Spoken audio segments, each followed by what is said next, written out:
Resale HDB prices are continuing to increase in price, and buying today would potentially mean that you are buying at a record high price.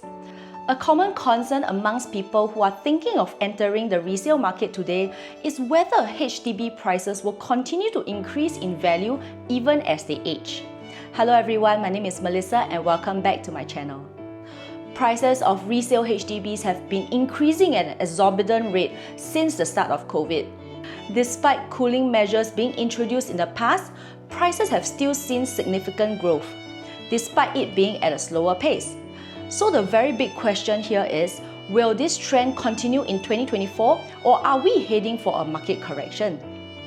Just recently, the government has announced a new set of cooling measures. Starting from 20th August 2024, the loan-to-value or LTV limit for HDB loans have been reduced from 80% to 75%. This would mean that buyers will need to fork out a higher down payment. So who does this ruling affect the most and how does this affect you? And more importantly, how would it affect the HDB resale prices? This ruling will affect two groups of buyers the most. Firstly, the middle-income first-time buyers, because they are more likely to depend on HDB loan to finance their first purchase. But they may not be qualifying for the full range of CPF housing grants due to their income levels. And with the reduction of LTV limits means now they would have to come up with larger initial down payments or have lesser borrowing power. It would then make it more challenging for them to afford their desired flat. While the increase of grant would help, it might not fully offset the impact of lower LTV for those at the upper end of the eligibility criteria.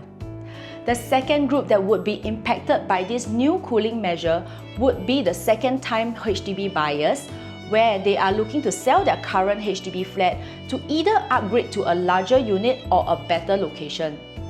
And they are impacted by the LTV limit reduction. Unlike the first-time buyers, they may not be eligible for enhanced grants and would thus need a larger down payment, and that would actually limit their purchasing options. Before I share with you more, I would ask that you like and subscribe to my channel so that my content will be able to reach to more people like yourself. So what does this all mean for HDB prices in 2024?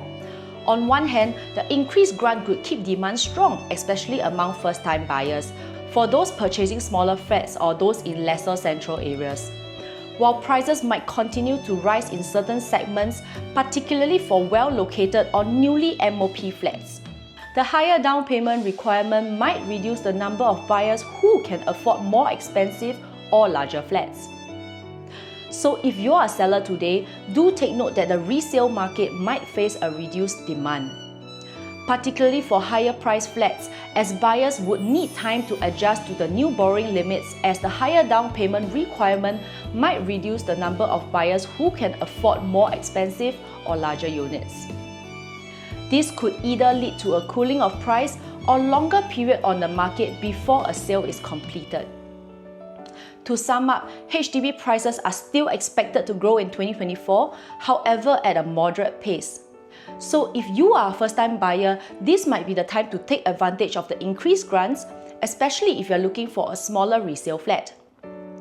For sellers, do expect to experience a slower selling process, as Singaporeans tend to have a habit of taking a wait-and-see approach whenever a cooling measure is implemented. And it would take some time for buyers to take action, as they would prefer to wait and see if prices would fall before buying. So if you need a personalized assessment on your situation for buying or selling, do reach out to me via my contact methods below. Once again, my name is Melissa and I'll see you in the next one.